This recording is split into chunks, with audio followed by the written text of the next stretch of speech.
Sir இந்தாங்க clerk leave, அதையும் நீங்க தான். அம்மா வணக்கம்மா. அம்மா வணக்கம்மா. Good morning madam. சலாம் அலைக்கும். வலைக்கும் சலாம். Good morning madam. வணக்கம். வணக்கம்மா. வணக்கம்மா.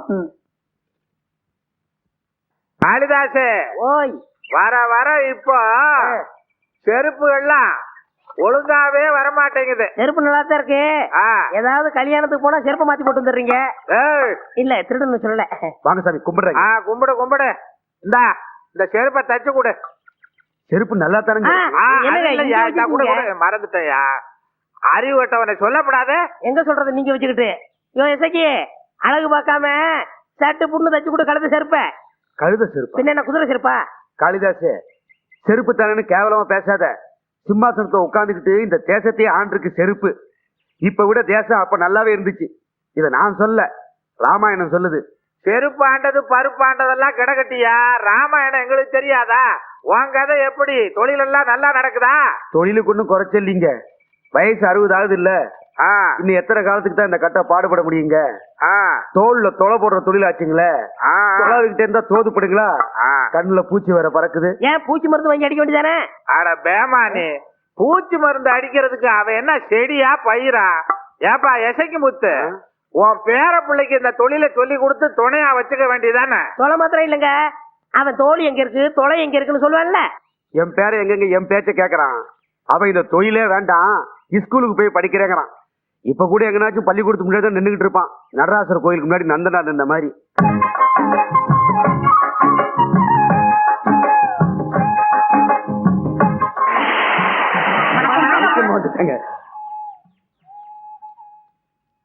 வணக்கம்மா. அம்மா, இந்த கிராமத்துல ஏராளமான புறம்போக்கு நிலம் கிடக்கு. அதை பட்டா பண்ணி கொடுத்தீங்கன்னா ஏதோ பயிர் பண்ணி வயிறு பழைச்சுக்குவோம். இதுக்கு முன்னாடி எவ்வளவோ மந்திரிங்க வந்துட்டு போயிட்டாங்க. காலில் விழுந்து மந்தாடி கேட்டங்க, ஆகட்டும்னு சொன்னாங்க. இது வரைக்கும் ஆனபாடு இல்லைங்க. எங்கெல்லாம் புறம்போக்கு நிலம் இருக்குது, ஆத்து பாசனம் வேணுமா இல்ல ஏரி பாசனம் வேணுமா, இதையெல்லாம் தெளிவா எழுதி என்கிட்ட கொண்டு வந்து கொடுங்க. கூடிய சீக்கிரம் என்னால முடிஞ்சதெல்லாம் செய்யறேன். ஏயா, உன் பேரப்பைய செல்வத்தை பண்ணையார் வீட்டுல மாடு மேய்க்க மாசம் 10 ரூபான்னு சம்பளம் பேசி அவனை வேலைக்கு அனுப்புனேன்ல. அவன் என்னடானா மாட்டை மேய்க்காம மரத்து மேல ஏறி உட்காந்துக்கிட்டு சிலேட்டு பறையில மாடு மாடுன்னு எழுதி பழகிட்டு இருக்காங்க. அப்புறம் என்ன விழுப்புரம் மாடு மோலையா தோட்டத்துக்குள்ள மேய்ஞ்சிருச்சுன்னு பட்டியல் அடிச்சிட்டாங்க. பண்ணையாரே பணத்தை கட்டியே மாட்டை ஓட்டிட்டு வந்தாரியா.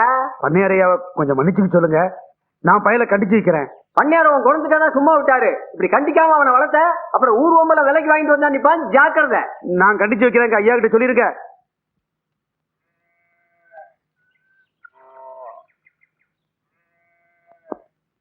ஏன்டா தவிட்டுக்கு வாங்கின பயல மாட்டை ஒழுங்கா மேய்க்காம பாடம் படிச்சுக்கிட்டு இருந்தியாம? நான் மாடெல்லாம் மேய்க்க மாட்டேன் தாத்தா, நான் படிச்சு பெரிய ஆளாக போறேன். பல்ல உடச்சு படுவார் ஆஸ்கல். பிறந்த உடனே ஆயி அப்பன முழுங்கின பைய பொழப்புக்கு வழியை பாப்பியா? அதெல்லாம் முடியாது தாத்தா, நான் படிப்பேன் படிப்பேன் படிப்பேன். நில்லுடா, நான் வர மாட்டேன் போ. வயசாகி போச்சு, என்ன ஓட வைக்காத உன்னை கொண்டு விடுவேன் ராஸ்கல். அதெல்லாம் முடியாது போ தாத்தா. இந்த பையனை ஏன் அடிக்கிற நீ? அம்மா, அந்த பையன் பள்ளிக்கூடத்துக்கு போனோம்னு சொல்றான் அதானே? இத பாருப்பா, இந்த காலத்துல பிள்ளைங்க எல்லாம் பள்ளிக்கூடத்துக்கு போறேன்னு சொல்றதே ஆச்சரியம். போறேன்னு சொல்ற பையனை நீ ஏன் தடுத்து நிறுத்துற? இவன் படிச்சு நாளைக்கு பெரிய ஆளானா உனக்கு தானே பெருமை. அதுங்காட்டி ஆளை தின்னுடுங்களே வறுமை. அழகா பேச கத்துக்கிட்டு இருக்கிற, அந்த அளவுக்கு நல்லா சிந்திக்க கத்துக்கல. இத பாரு, உன் பரம்பரை தொழிலை தான் உன் பேரனை செய்யணுமா? வண்டிக்கார மகன் வக்கீல் ஆகலாம், மாடு மேய்க்கிறவன் பையன் மருத்துவன் ஆகலாம். அதுக்காக தானேப்பா சோத்தையும் போட்டு பள்ளிக்கூடத்துல படிப்பு சொல்லி கொடுக்குறாங்க. நாளைக்கு அவனை ஸ்கூலுக்கு அனுப்பு. மிஸ்டர் சாஸ்திரி, இந்த பையனை நாளைக்கு ஸ்கூலுக்கு சேர்க்க வேண்டிய ஏற்பாடெல்லாம் நீங்க செய்யுங்க. ஸ்கூலுக்கு போறியா? நல்லா படிச்சு பெரிய ஆளா. இத பாரு, மாசம் முழுக்க உன் பேரன் வேலை செஞ்சா உனக்கு எவ்வளவு பணம் கிடைக்கும்? 50 ரூபா வருமுங்க. அந்த 50 ரூபாய அடுத்த மாசத்துல இருந்து நான் உனக்கு கொடுக்கறேன். இவன் படிக்கிறத நீ தடுக்காத, புரிஞ்சுதா? பள்ளிக்கூடத்துக்கு போறியா? நல்லா படிக்கணும். Good bye. நீ நல்லா இருக்குங்க, கும்பிடுறேன். அடிக்க கூடாது. வரட்டுமா? லெட்ஸ் கோ.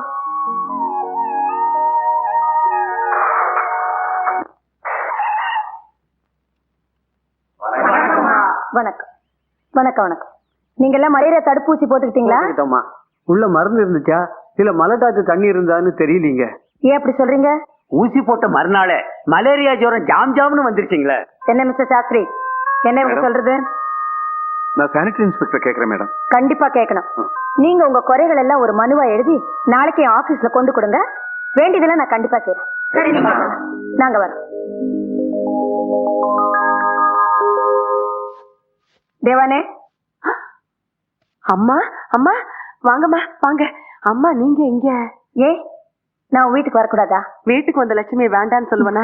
உங்களை திடீர்னு பார்த்தவொடனே கையும் உள்ள காலும் உள்ள. அம்மா குந்துங்கம்மா. அதெல்லாம் வேண்டாம். இந்த ஊரை சுத்தி பார்க்கணும்னு ஆசையா இருந்துச்சு, அதான் உன்னையும் கூட்டிட்டு போலான்னு வந்தேன். இந்த பட்டிக்காட்டுல நீங்க பாக்குறதுக்கு என்னம்மா இருக்கு? ஜீப்ல தான் அன்னாட சுத்துறீங்களே. அது என்னோட உத்தியோகம். ஒரு ஆபீஸ் அம்மாவா இல்லாம உன்ன மாதிரி ஒரு சாதாரண பெண்ணா நடந்தே இந்த கிராமத்தை சுத்தி பார்க்கணும்னு ஆசையா இருக்குது. கடை கண்ணி கோவில் குளம் ஒண்ணு விடாம பார்க்கணும். உனக்கு கஷ்டம் இல்லைன்னா என் கூட வரியா ப்ளீஸ்? ஐயா என்னம்மா, உங்களோட வர்றதுக்கு எனக்கு என்ன கஷ்டம் இருக்குது? கொஞ்சம் இருங்கம்மா. பக்கத்துல புளியந்தோப்புல என் மாமன் பாண்டிய பசங்களோட பச்சை குதிரை தாண்டிட்டு இருக்கான், சொல்லிட்டு வந்துடுறேன். ஸ்வீட்.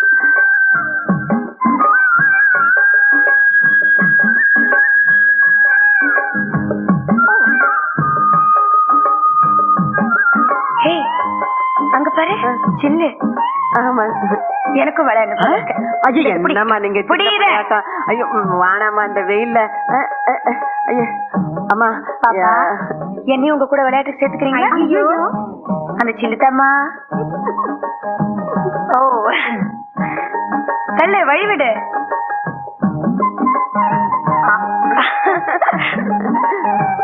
தேவனே அம்மா. இச்சா இனியா ஐயா அங்க போட்டு கால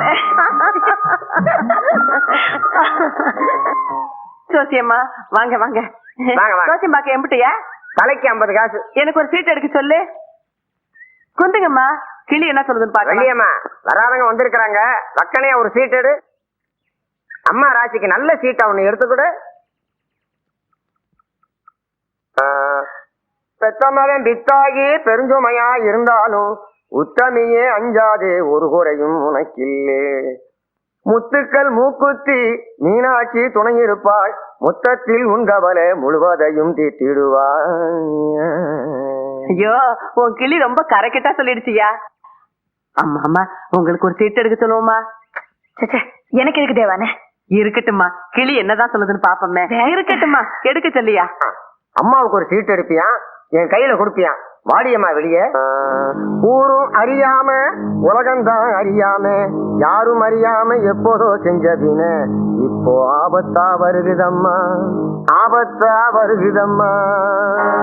யோ உன் கிளி கிறுக்குத்தனமா சீட் எடுத்திருக்கியா? அம்மா எம்போட்டு பெரிய அதிகாரி, அவங்களுக்காவது ஆபத்து வர்றதாவது. இரு இரு, பூனைய கொண்டாந்து உன் கிளிய நாஸ்தா பண்ண விட்டுறேன். நீங்க வாங்கம்மா, இது ஒரு விவசாய கட்ட கிளி. பணமா கொடுக்க போறீங்க? ஐயா சரி வாங்க வாங்க.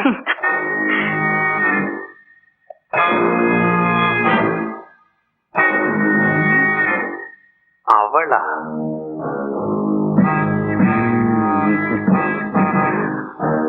அவளேதான்.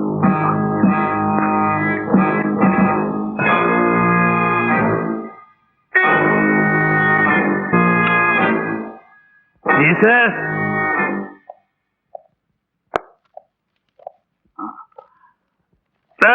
பெருமாளே இங்க வா. அந்தோணி, சாராய கடையிலையும் சால்னா கடையிலையும் சதா சுருண்டு கிடப்ப. இப்ப எப்படியா சர்க்கார் ஆபீஸ்க்குள்ள நுழைஞ்ச? கருப்பாய் இருக்காளா? ஆபீசர் அம்மா அவங்க பேரையா சொல்ற? யாருன்னா எனக்கு என்னடா, கருப்பாயின்னு தான் கூப்பிட முடியும். சவுப்பா இருக்கிறான்றத சவுப்பாயினா கூப்பிட முடியும். கருப்பாய் இருக்காளா? இன்னொரு வாட்டி சொன்னா உதவிடும். என்ன தெனாவட்டா உனக்கு? பெருமாளே, அவ நம்ம கருப்பாய் இல்லாட்டி கருப்பாய் இருக்காளான்னு அவள உரிமைய கேப்பனா? அந்தோணி ஒழுங்கா போயிரு. என்ன பத்தி உனக்கு நல்லா தெரியும். போலீஸ்ல பிடிச்சு கொடுத்துருவேன். இல்ல நீ ஏன்டா அலட்டிக்கிற? என்ன பத்தி கருப்பாய்க்குள்ள தெரியும். கருப்பாயே இருக்காளா? பண்ணக்காட்டுக்கு இன்ஸ்பெக்ஷனுக்கு போயிருக்காங்க. அங்க இருந்து நேரா ஆபீஸுக்கு வந்தாலும் வரலாம், இல்ல அப்படியே அவங்க வீட்டுக்கு போனாலும் போகலாம். நாளைக்கு வருவாளா? வருவாங்க.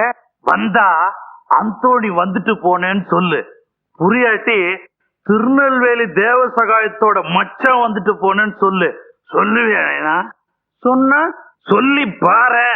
அந்தோணின்ற பேரை கேட்டதும் தேசிய கீதத்துக்கு டக்குன்னு எந்திரிச்சு நிப்பாங்களே, அதே மாதிரி நிப்பா. சத்தியமா நிப்பா. வரட்டுமா? அது